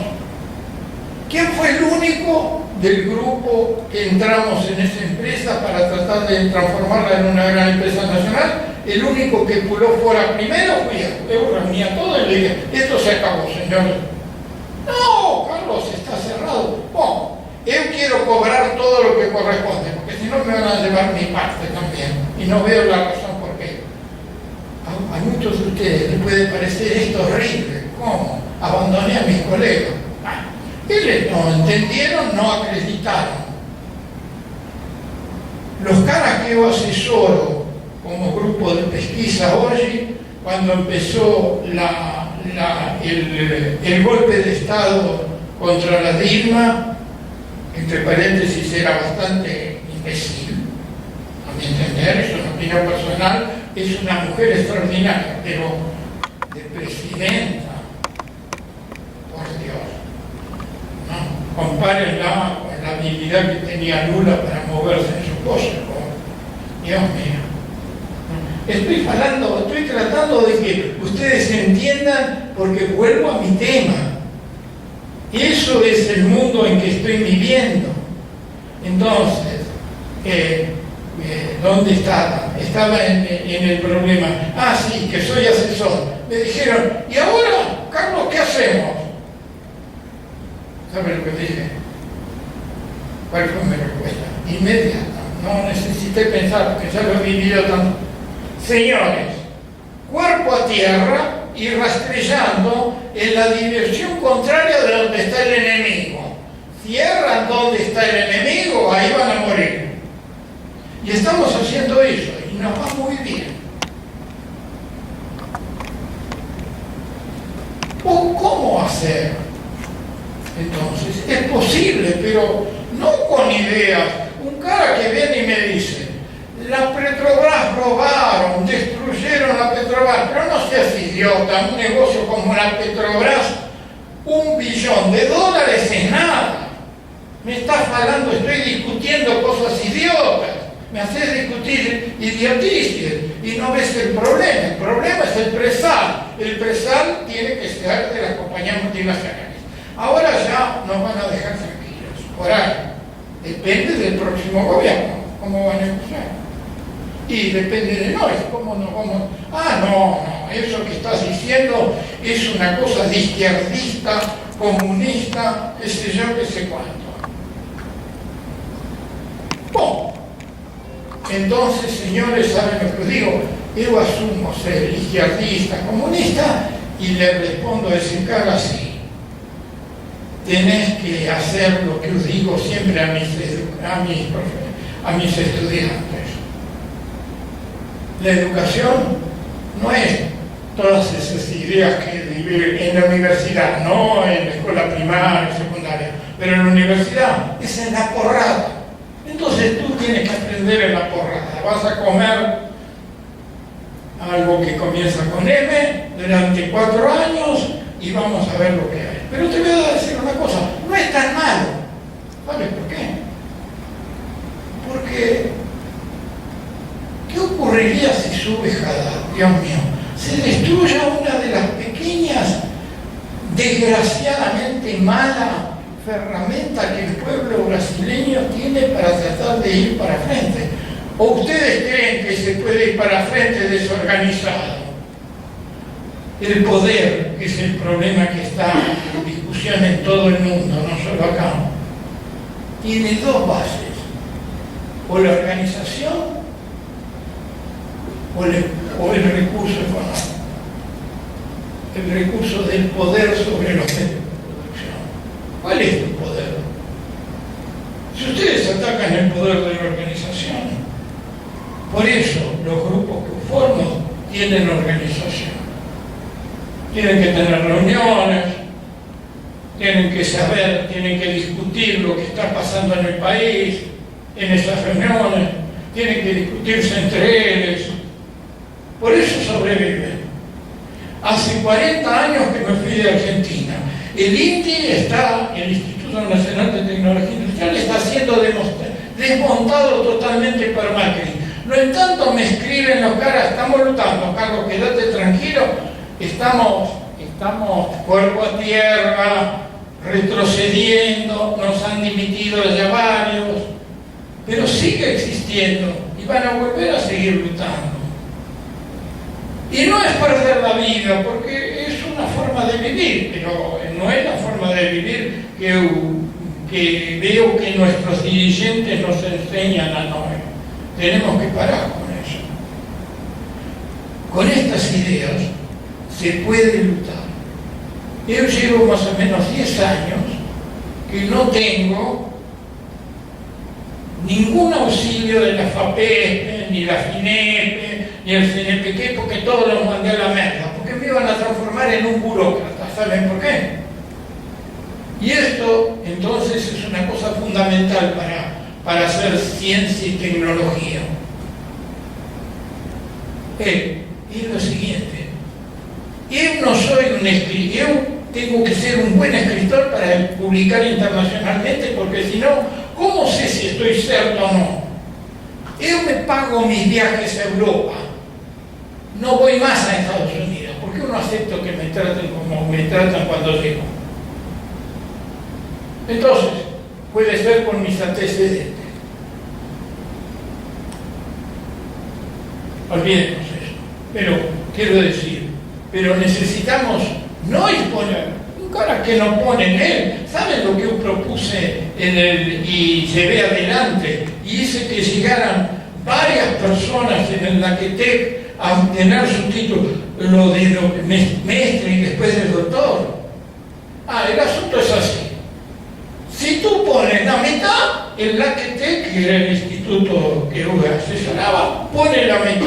Pero si tú no pones, ¿por qué voy a poner? ¿Por qué tiene que, yo voy a, como asesor, voy a decir que tiene que ayudarte a ti? Y eso va en el sentido de tu juicio, del juicio que tú hiciste. Ahora, tú conoces las empresas.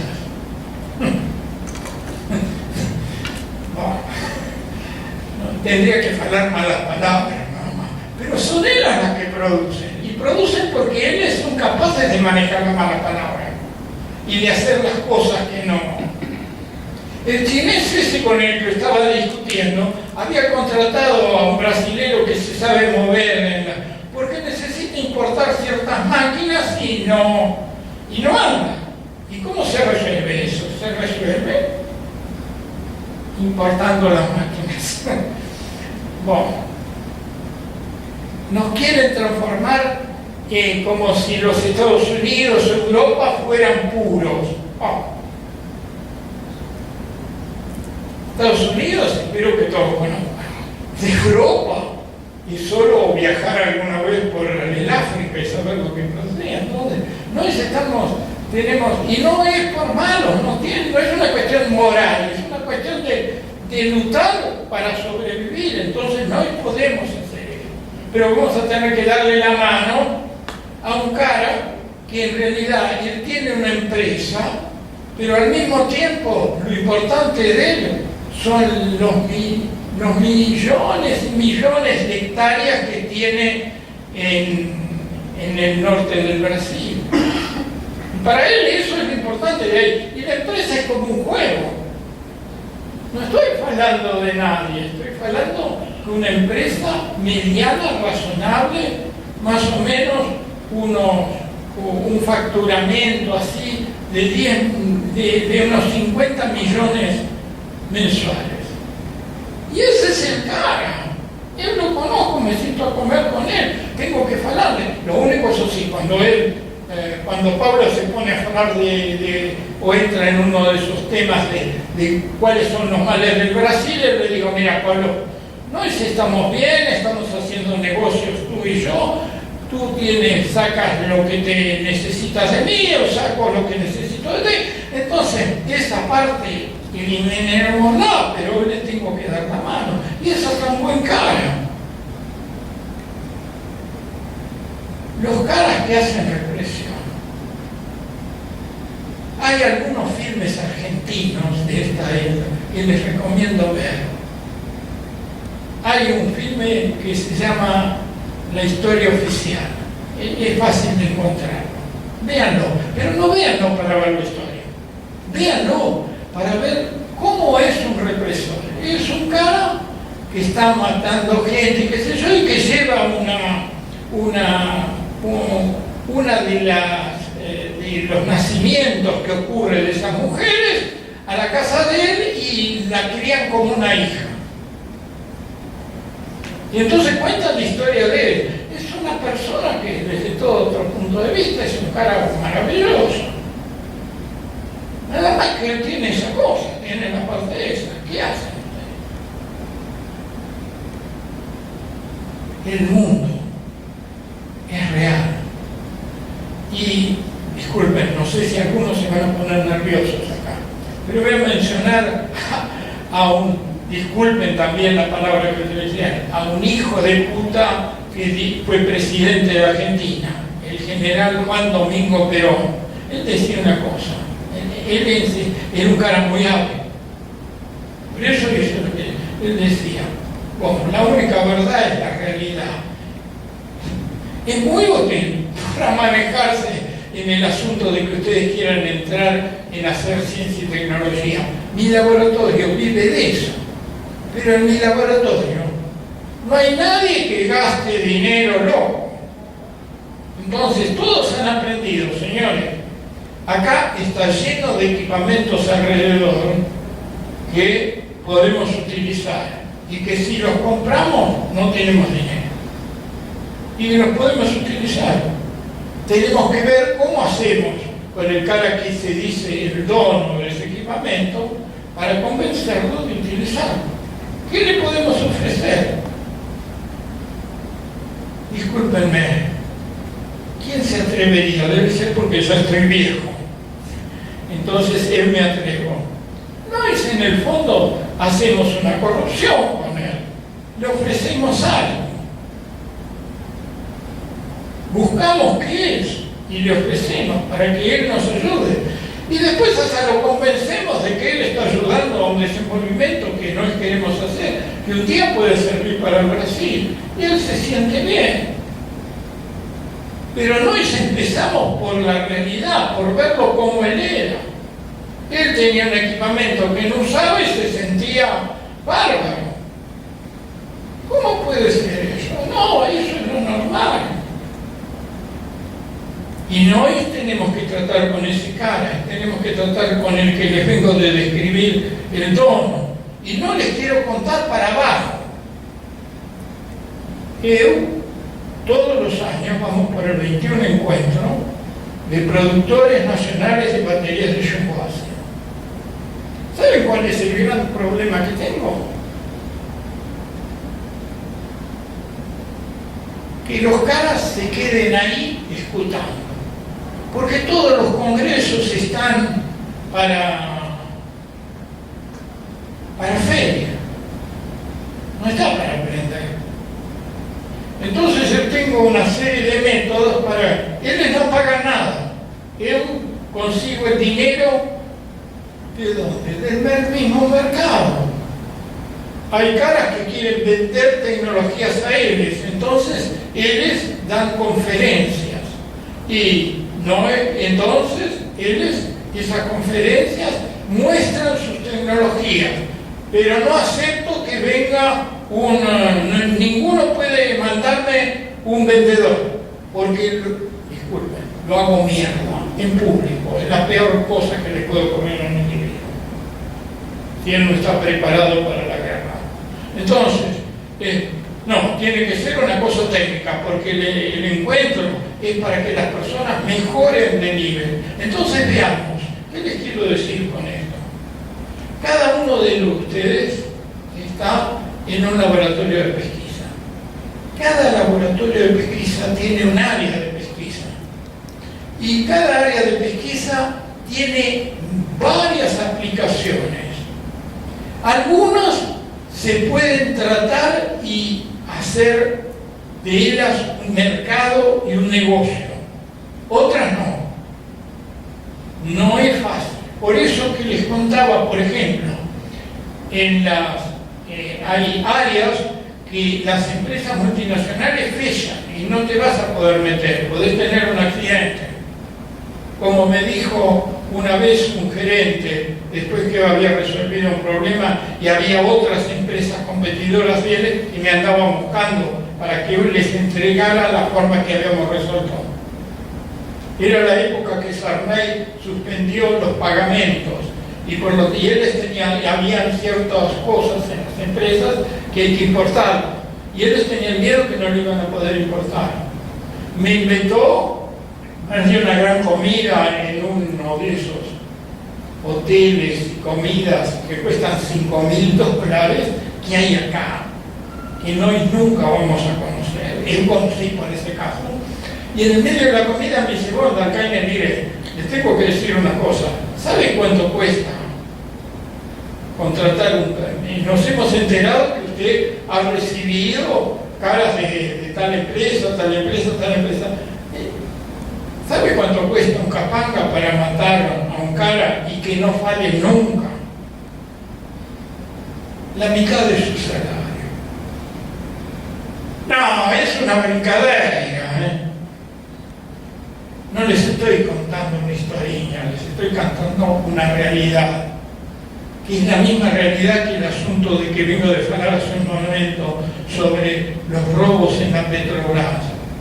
O otro asunto así, que ustedes se van a tener que encontrar, porque si no, lo que os digo no sirve para nada.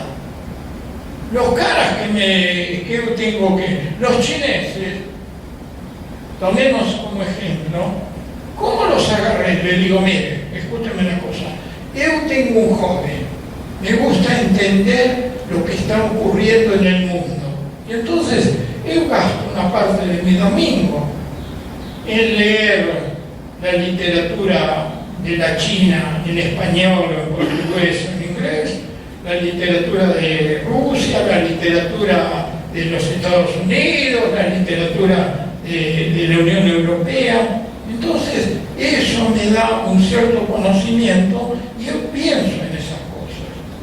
Entonces le quiero decir, yo conozco qué está queriendo, dicen ustedes, hacer su gobierno. ¿Y usted? ¿Cómo se va a comportar acá? ¿Se va a comportar como usted, como dice su gobierno, o se va a comportar por sus intereses? Yo quiero que nuestro contrato represente lo que dice su gobierno, porque si no, no me interesa. Entre paréntesis, todos ellos hablan mucho mejor el portugués que yo. Son perfectos cuadros. Y en este caso no son de una empresa pública, son de una empresa privada. Yo tengo que discutir así. ¿Cómo hago para discutir eso? ¿Dónde lo aprendí? ¿Saben cómo lo aprendí? Como gerente de producción. Porque hoy estamos abriendo el mercado argentino a una cosa que se llama, es un tema que por ahí interesa a ustedes, los óleos esenciales. Estudié de todo sobre los óleos esenciales. Era un gran negocio que podemos hacer. Los óleos esenciales son un negocio, y este país es genial porque tiene microclimas, y los microclimas, cualquiera que sabe de plantas sabe, y son fundamentales para distintas sustancias. Les cuento esto, ¿por qué? ¿Saben por qué? ¿Cómo? Porque yo tuve que aprender de esas cosas, pero el cara que se quiera meter tiene que aprender, porque si va a entrar en un mercado tiene que aprender la relación entre los caras que son los compradores, no hacerle el servicio, eso que dicen esos imbéciles, el mercado, el comprador es el rey, tenemos que... No, ¿qué? Comprador, discúlpenme, es un fin de puta, yo tengo que embromarlo, y esto es un truco a ver quién lo gana, y él jugó a truco desde que tenía 2 años, gracias a Dios, falo un ateo. Señores, yo he tratado de hacer en una forma media caótica y confusa la idea de que es posible desenvolver a partir de grupos de pesquisa, tomar mercados y hacer un negocio, pero hay que estar dispuesto. El ejemplo que yo siempre doy, y lo viví en Curitiba, había un sector que decía, no somos psicólogos. Y ahí un día me puse a estudiar a los psicólogos en Europa y Estados Unidos. Ellos ganan mucho más dinero que un químico como él. Porque los donos de las empresas entienden mucho más que es muy importante para el funcionamiento de la empresa el buen andamiento psicológico que el buen andamiento de un equipamiento del proceso que tiene. Y por eso ganan más.